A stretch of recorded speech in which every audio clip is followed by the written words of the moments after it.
बहुत लेट आया हूँ, तो उनके बारे में बहुत सारी चीज़ें हमारे साथियों पहले भी बता चुके हैं। तो मैं और भी चीज़ें बताऊंगा तो शायद आपका ज्ञान अर्जन मैं नहीं करूंगा, उसका रिपीटिशन करूंगा। मैं एक बात कहना चाहता हूँ कि 1950 तक मेरी जाति है महारा, ठीक है। 1950 तक हम भी शेड्यूल कास्ट थे, शेड्यूल ट्राइब एसटी थे। 1950 के बाद हम शेड्यूल कास्ट हो गए। असली में हमारे संविधान में एक धारा जोड़ी गई 341 की जो धारा है उसमें एक प्रावधान किया गया कि राष्ट्रपति जी किसी भी आदिवासी समूह को या समूह को या जाति को अनुसूचित जाति घोषित कर सकते हैं। और इसलिए मध्य प्रदेश में राष्ट्रपति जी ने हमको अनुसूचित जाति घोषित कर दिया। पर पिछले 1000 साल से हम भी जंगल में रह रहे हैं और आपके ही बीच के आदमी, हम आपसे बाहर नहीं हैं। इसका एक उदाहरण और बताऊं कि मध्य प्रदेश में गौड़ जो है आदिवासी है, मगर उत्तर प्रदेश में गौड़ अनुसूचित जाति में आता है। क्यों? कि राष्ट्रपति जी को अधिकार है कि वो किसी भी जनजाति को किसी प्रदेश में अनुसूचित जाति घोषित कर सकते हैं। तो ये कुछ नहीं है, ये हमको विभाजित करने की नीति है। हम इस देश के मूल निवासी हैं और इसमें हमारा हक है। हमारे पुरखों ने यहाँ बलिदान दिया है, हमारे पुरखों का खून पसीना यहाँ लगा है और हमारे पुरखों की जो शहादतें हैं, कुर्बानियां हैं, वो मेहनत है पिछले 200 साल से, उसको मान्यता नहीं दी गई है। जो लोग जेल में काला पानी के नाम पे गए,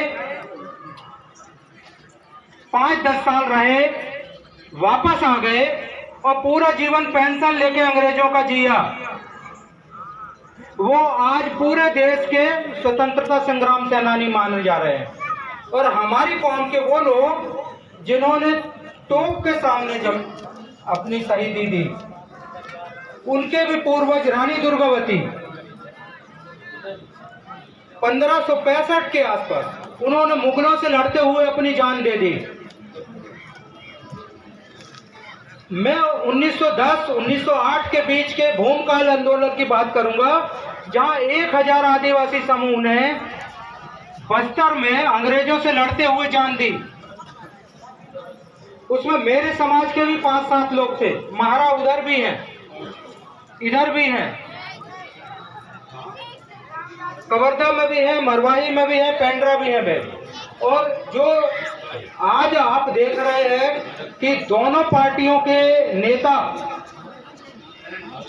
हमारे पूर्वजों के, हमारे पुरखों की जो जयंती या शहीदी दिवस मना रहे हैं, इनकी मनाने का कारण एक ही है, उनकी नजर 47 सीटों पे है हमारी।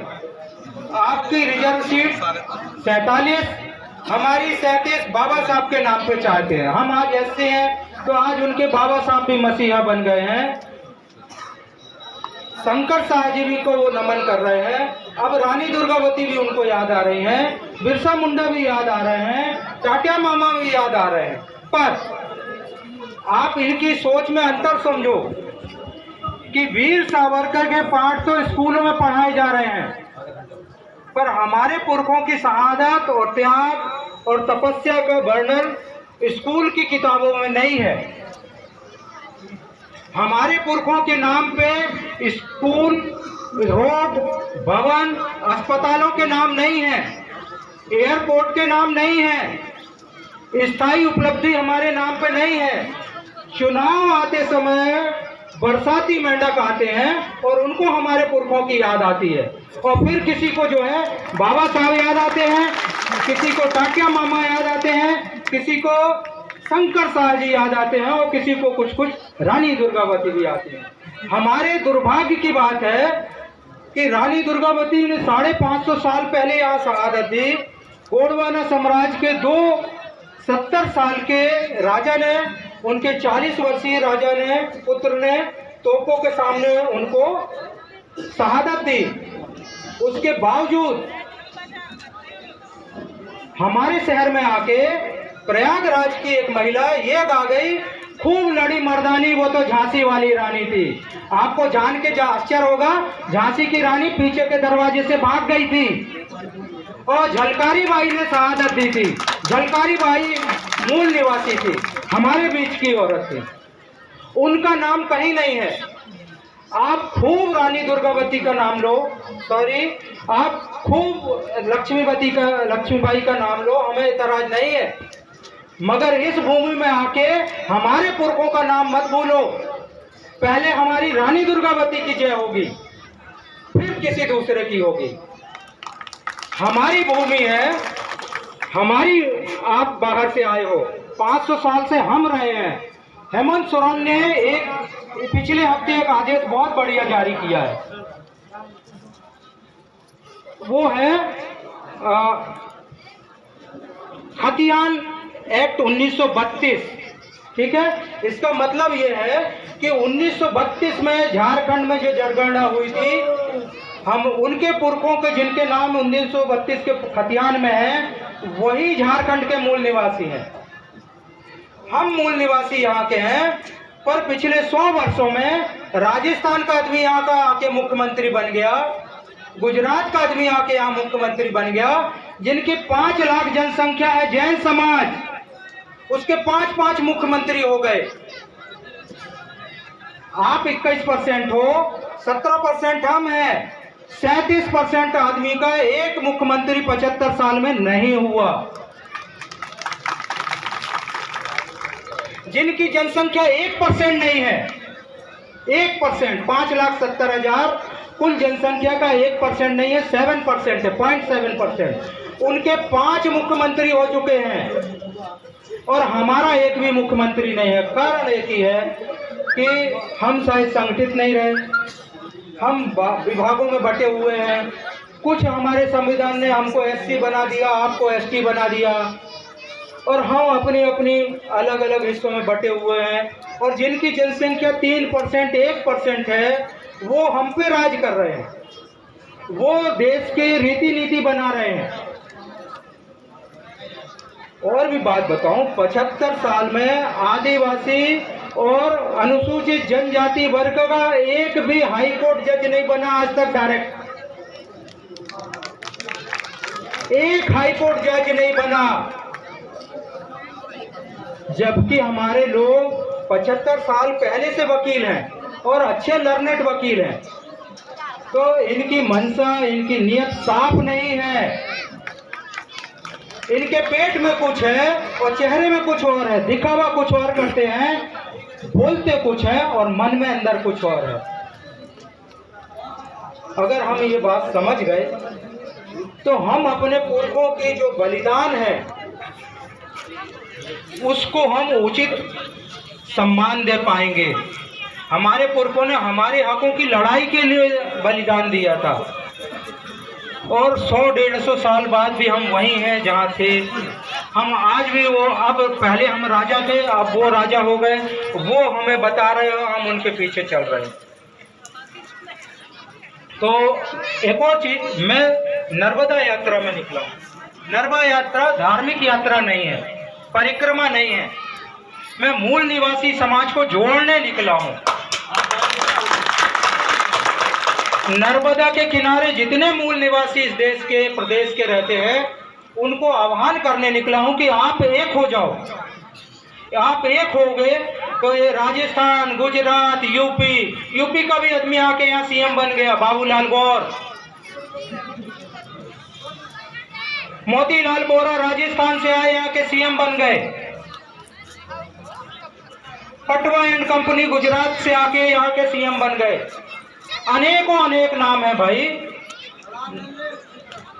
अनेक नाम है। और हमारे सीएम का नंबर आता है, वास्तव में शिवभानु सिंह सोलंकी मेजॉरिटी वोट से जीत गए थे, विधायक दल के नेता बन गए थे, मगर इन लोगों ने उनको मुख्यमंत्री नहीं बनने दिया।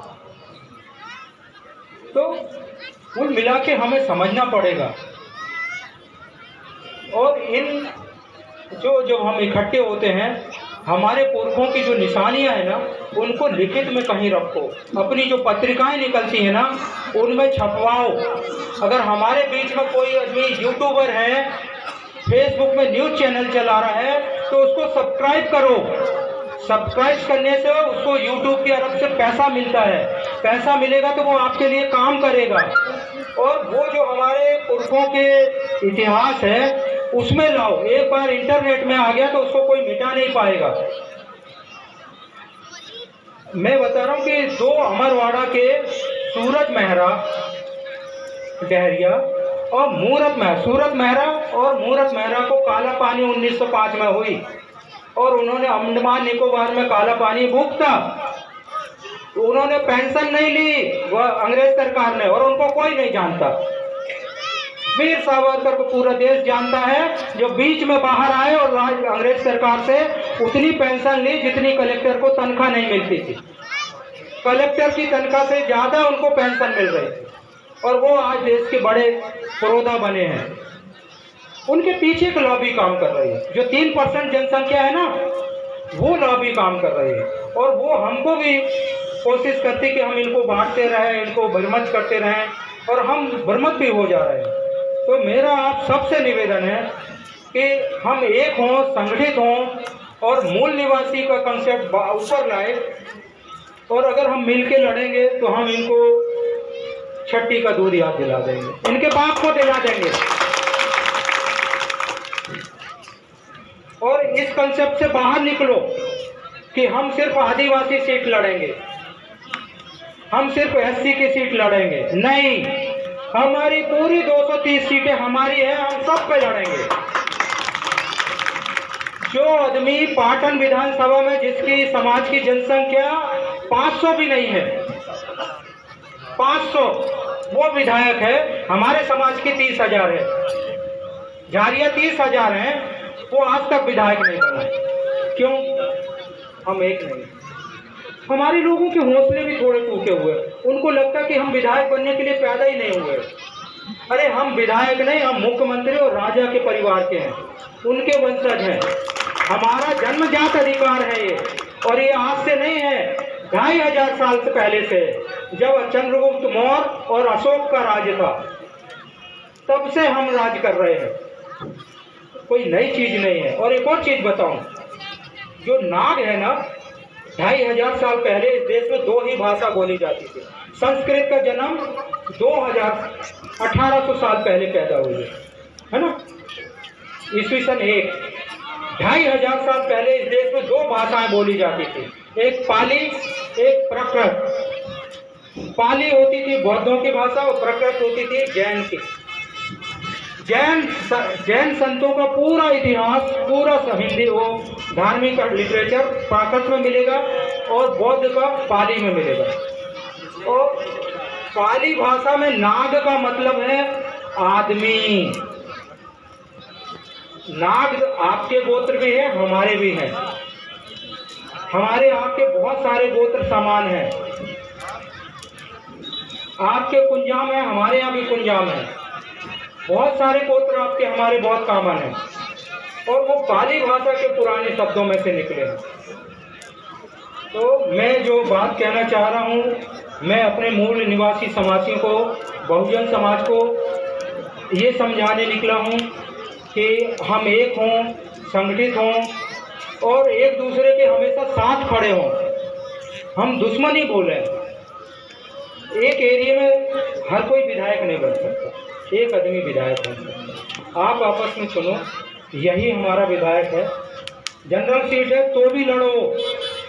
जैसे बरगी बोलूं तो बरगी में आप हो 90,000 और हम हैं 32,000, कुल हो गए 1,22,000। और जीतने वाले विधायक को कितने वोट मिलते हैं?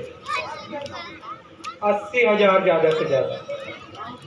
तो इस क्षेत्र के भी विधायक, जनरल सीट के भी हम बन सकते हैं, सिर्फ हमको सोचने की जरूरत है।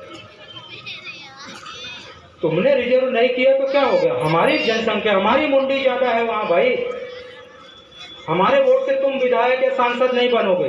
विधायक हम चुनेंगे और हमारा चुना जाएगा। आप सबने मुझे बोलने का अवसर दिया, मान सम्मान दिया। मैं आप सबका हृदय से आभार प्रकट करता हूँ और बड़ा देव के चरणों में नमन करते हुए अपने पुरखे शहीद शंकर शाह जी और रघुनाथ शाह जी के श्रद्धा सुमन अर्पित करते हुए अपना स्थान ग्रहण करता हूँ। धन्यवाद।